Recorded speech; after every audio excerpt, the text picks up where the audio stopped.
নমস্কার বন্ধুরা, দেবাশিস কুকিং চ্যানেলে তোমাদের সবাইকে স্বাগত। আজকে আমি কাঁচা কলার ডালনা রেসিপি তোমাদের শেয়ার করছি। আর এই কাঁচা কলার ডালনার রেসিপিতে আমি কিন্তু মটর ডাল বড়া করে আমি এই তরকারিটা করব। আমি কাল রাতেই মটর ডালটা ভিজিয়ে রেখেছিলাম। এবার এটাকে পেস্ট করে নিয়েছি। এর মধ্যে হলুদ আর লবণ দিয়ে মেখে নিলাম। এবার কাঁচা কলাটা আমি লম্বা লম্বা করে কেটে এর মধ্যে হলুদ, জিরে গুঁড়ো, ধনে গুঁড়ো, লঙ্কার গুঁড়ো, লবণ আর 1 চামচ বেসন দিয়ে এই কাঁচা কলাটা ভালো করে মেখে আধা ঘন্টা আমি রেখে দেব।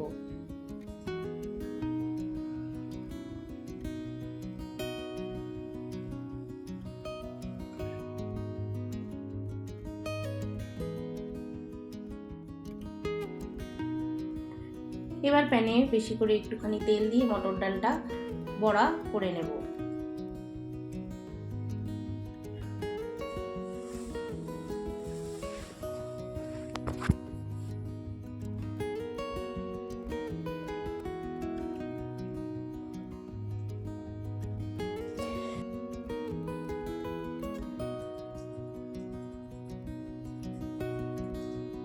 বড়াগুলোর এক পাশ হয়ে গেছে, আর এক পাশ উল্টে আমি তারপরে কিছুক্ষণ ভেজে লাল হয়ে আসলে আমি বড়াগুলো একটা পাত্রে নামিয়ে নেব।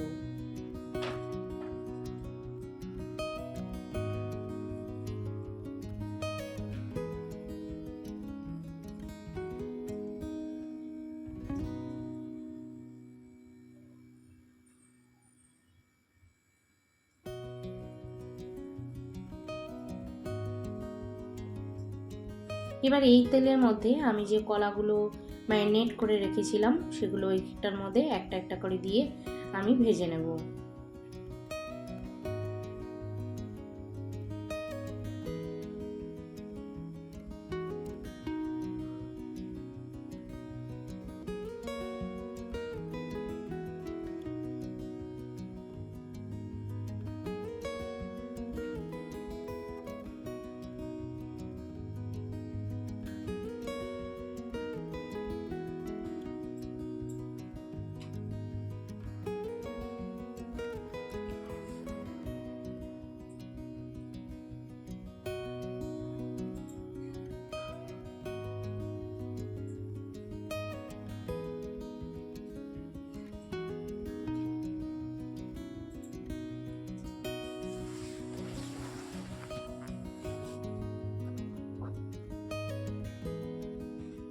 এবার দুপাশে হয়ে গেলে আমি এই কলাগুলো একটা পাত্রে উঠিয়ে নেব। এবার ওই তেলেই কেটে রাখা টুকরো করে আলুগুলো এর মধ্যে আমি ভেজে তুলে রাখবো।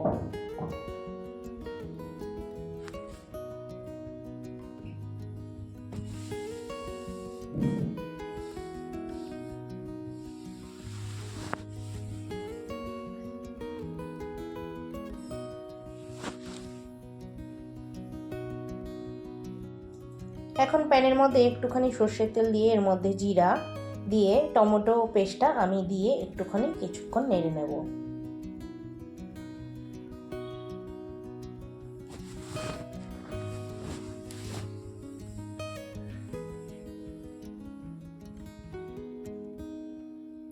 কিছুক্ষণ নাড়াচাড়ার পরে আমি এর মধ্যে একটুখানি আদা বাটা দিয়ে দেবো, 1/2 চামচের মতো।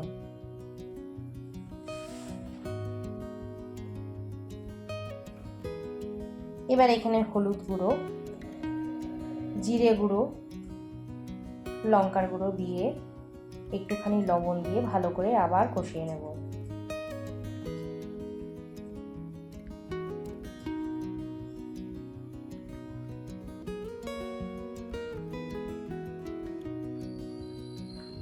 কিছুক্ষণ কষানোর পরে মশলা থেকে তেল বেরিয়ে এলে এর মধ্যে আমি আলুগুলো দিয়ে দেব। আবার কিছুক্ষণ কষানোর পরে এর মধ্যে আমি একটুখানি গরম মশলা দিয়ে দিলাম।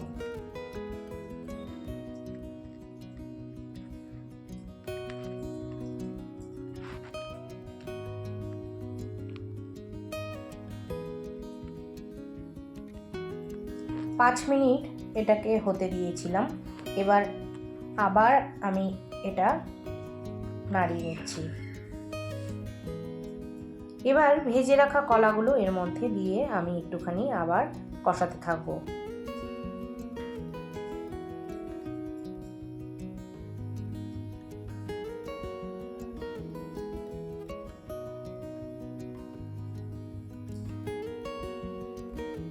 কষানো হয়ে গেছে, আমি এবার আন্দাজ মতো একটুখানি জল দিয়ে দেবো।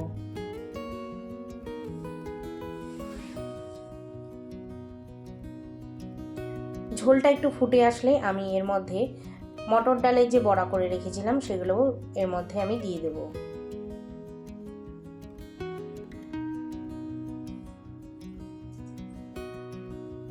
এবার তরকারিটা নামানোর আগে আমি 1 চামচ ঘি আর 2টো কাঁচা লঙ্কা দিয়ে একটুখানি নেড়ে আমি কলার এই তরকারিটা নামিয়ে নেব।